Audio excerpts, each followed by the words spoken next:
श्रीराम. आज आपण मनाच्या श्लोकातली 29वी ओवी पाहणार आहोत. पदी राघवाचे सदा ब्रीद गाजे, बळे भक्त रिपू शिरी कांबी वाजे. पुरी वाहिली सर्व जेणे विमानी, नुपेक्षी कदा रामदासाभिमानी.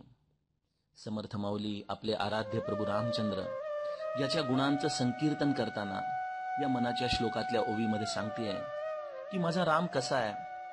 माझ्या रामाचं हे अखंड ब्रीदवाक्य आहे की जो त्याच्या शरणांशी शरणागत झाला, जो अनन्य भावाने त्याला भजतो आहे, जो त्याच्या आणि त्याच्याच केवळ आधाराने जगत आहे, अशा भक्ताचं प्रभू रामचंद्र सर्वार्थाने रक्षण करतात. नुसते रक्षणच करत नाहीत, तर त्याला आपल्या निजधामाला, साकेतला, वैकुंठाला ते घेऊन जातात. ज्याप्रमाणे रामकथेच्या शेवटी अयोध्येतल्या सर्व नागरिकांना प्रभू रामचंद्रांनी आपल्या निजधामाला विमानामध्ये बसून नेलं, असा कथेमध्ये उल्लेख केला जातो. असा माझा प्रभू राम की ज्याच्या चरणाशी जो अनन्य झाला, त्याचं सर्वार्थाने जन्माचं कल्याण करणं हेच त्याचं ब्रीदवाक्य. आणि अशा रामाचा जो दास आणि जो अभिमान मला माझ्या रामाबद्दल वाटतो, अशा माझ्या दासाला प्रभू रामचंद्रांनी अखंड सांभाळलेलं आहे, त्याची कधीही उपेक्षा केलेली नाहीये, असं समर्थ माऊलीचा आर्त भाव या ओवीमधून प्रगट होतो. समर्थांच्या ओवीचा श्रोते हो हा सरळ अर्थ आहे. या ओवीला अभ्यास करत असताना आपण 3ऱ्या ओळीपासून सुरुवात करूयात. बघा, असा विचार करा की प्रभू रामचंद्र ज्या वेळेला लंकेमध्ये रावणाचा वध करून अयोध्येला जाण्यासाठी परत निघाले, त्यावेळेला बिभीषणाने आपलं पुष्पक विमान प्रभू रामचंद्रांना दिलं. आता हे पुष्पक विमान कोलंबोवरून अयोध्येला जायला निघालं होतं. आजच्या काळामध्ये कोलंबो अयोध्या असं फ्लाईट होतं ते. आणि या फ्लाईटला ज्या वेळेला कोलंबोवरून निघालं आणि जेव्हा ते भारतभूमीवरून अयोध्येच्या दिशेने जायला लागलं, तेव्हा ते नेमकं पुण्याच्या वरून जात होतं. आणि पुण्यावरून जात असताना त्यांनी खाली बघितलं की अनेक लोक मनाचे श्लोक ऐकतायत, चांगले एकदम भावविभोर झालेले दिसत आहेत. म्हणून त्यांनी विमान खाली उतरवलं. विमान खाली उतरवून त्याने जे हे रामभक्त मंडळी आहेत त्यांना सगळ्यांना एकत्र केलं आणि म्हणाले की माझ्या विमानामध्ये बसा, मी तुम्हाला निजधामाला घेऊन जातो. माझ्या विमानात भरपूर जागा आहे. प्रत्येकाला त्यांनी हात पुढे केला या विमानामध्ये. अहो, मोफत विमान सेवा आहे, भगवंत स्वतः येऊन निजधामामध्ये घेऊन जातोय. पण तरी देखील आपले सगळे रामभक्त मंडळी अशा वेळेला हळूच काढता पाय घेतील. कोणी म्हणेल अहो यायला काही हरकत नाही, पण ऑफिसमध्ये जायचंय. एखादा म्हणेल अहो स्वयंपाक पाण्याची वेळ आहे. एखादा म्हणेल अहो मुलांचं काय. एखादा म्हणेल मी येतो विमानामध्ये, पण चक्कर मारून परत पुण्याला आणून सोडाल ना तरच येतो.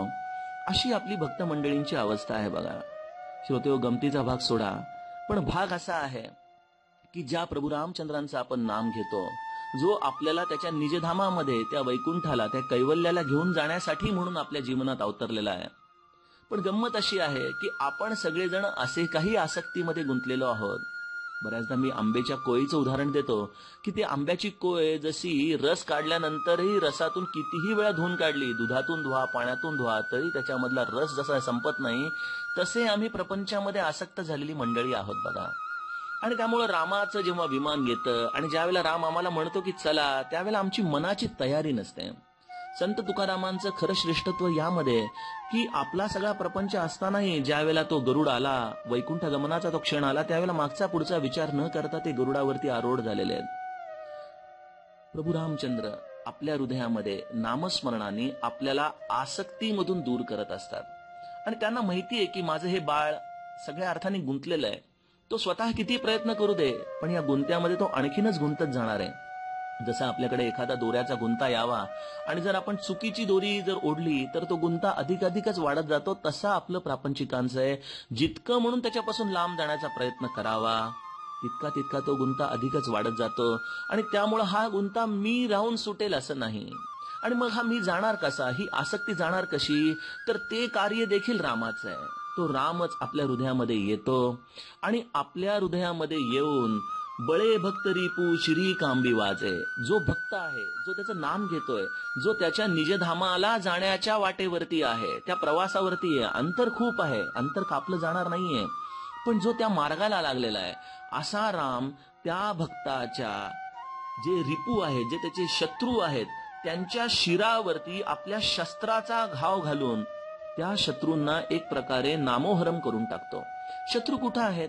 आपण म्हणाल माझे तर कोणी शत्रूच नाही, मी अजात शत्रू आहे. पण श्रोते हो, शत्रू 2 प्रकारे असतात. एक शत्रू तर आपल्या आतमध्येच आहे. हे काम क्रोधादी जे षड्रिपू आहेत ना, हेच आपले शत्रू. हे आपल्याला गुंतवून ठेवतात या आसक्तीमध्ये, या ममत्वामध्ये. आणि त्यामुळे रामाचं विमान येतं, बराच वेळ वाट बघतं, पण आपण चढू शकत नाही. आणि हे शत्रू कारण की आपल्याला बांधून ठेवत असतात. मग प्रभू रामचंद्राचं नाम, त्याची भक्ती आपल्याला या शत्रूंच्या पासून सोडवते. प्रभू रामचंद्र काम क्रोधाधिकांच्या मस्तकी असा काही प्रहार करतात की ते त्यांचं स्वरूपच विसरून जातात. तुकाराम महाराज म्हणतात ना एका अभंगामध्ये, तुका म्हणे काम क्रोधे केले घर रीते. त्यांचं कामक्रोधाने घर रीतच करून टाकलेलं आहे. अशी पद्धत ही खरोखर रामकृष्ण हरी या प्रभू रामचंद्राच्या नामामध्ये आहे. आणि तो आपल्याला या षड्रिपूंपासून सोडवतो, मुक्त करतो.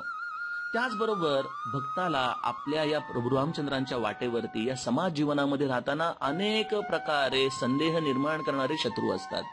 आपण जेव्हा भक्तीच्या मार्गाने जात असतो तेव्हा समाज आपल्याला इतक्या सहजासहजी सोडत नाही हो. तो एडिसन म्हणतो ना की या समाज जीवनामध्ये या संतांना निंदारूपी कर भरावा लागलेला आहे. आपण जसे इन्कम टॅक्स भरतो, प्रोफेशनल टॅक्स भरतो, तसे संतांनी निंदारूपी कर भरलेले आहेत. आणि जो भक्त आहे, जो रामाच्या वाटेवरती आहे, त्याला देखील हा समाज या निंदारूपी कराच्या कचाट्यातून गेल्याशिवाय सोडत नाही. आणि मग अशा वेळेला भक्त अनेकदा नामोहरम होतो, खजील होतो, सोडून देतो तो मार्ग, नाहीये म्हणतो आपली ही वाट. पण अशा वेळेलाही अशा भक्ताचं सर्वार्थाने अंतर्बाह्य संरक्षण प्रभू रामचंद्रच करतात. तेच त्याला सांभाळतात, तेच त्याला आपल्या निजधामाला नेण्याच्या दृष्टीने तयार करतात. आणि म्हणून समर्थ माऊली आपल्या दासबोधामध्ये एका बालकाच्या उपमेतून सद्गुरूकडे बघते. लेकराचे हित वाहे माऊलीचे चित्त, तैसे मज येती सांभाळीत, पोटी भार वाहे त्याचे सर्वस्व ही साहे, तुका म्हणे माझे तुम्हा संतांवरी ओझे. एका लहान मुलासारखं संत मंडळी हा प्रभू राम त्यांच्या रूपाने येऊन आपल्याला या आसक्तीपासून सोडवतो, या समाज जीवनामध्ये आपलं रक्षण करतो. त्याचं एक प्रकारे संरक्षण चक्र आपल्या भोवती असतं. अशा रीतीने आपल्याला तो या विमानाचा बोर्डिंग पास एक प्रकारे मिळवून देत असतो. आणि अशा भक्ताला जो या आसक्तीतून सुटलाय, जो या समाज जीवनातल्या निंदेपासून सुटलाय आणि ज्याला केवळ आणि केवळ त्या प्रभू रामचंद्रांच्या पर्यंत जाण्याचीच तीव्र इच्छा आहे, त्यालाच या विमानामध्ये बसता येतं.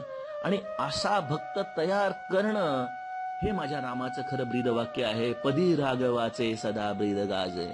आणि त्यामुळे ब्रह्मानंद महाराज मोक्षप्राप्तीच्या रहस्यात म्हणतात की हे रामा, तूच माझ्या हृदयात वसावे आणि तुझ्या चरणी प्रेम उत्पन्न होईल असे करावे. आणि तो जोपर्यंत आपल्या हृदयात येत नाही, तोपर्यंत त्याचं प्रेम येत नाही, तोपर्यंत ही आसक्ती सुटत नाही, तोपर्यंत या समाजाची अवहेलना सुटत नाही. त्यामुळे आपण एकच करावं, अनन्य भावाने रामाच्या चरणी शरण जावं. कारण की तोच राम शरणागताचा सर्वार्थाने उद्धार करतो. त्यामुळे एकच करा, जसे आहात तसे रामाला शरण जा. जानकी जीवन स्मरण. जय जय राम.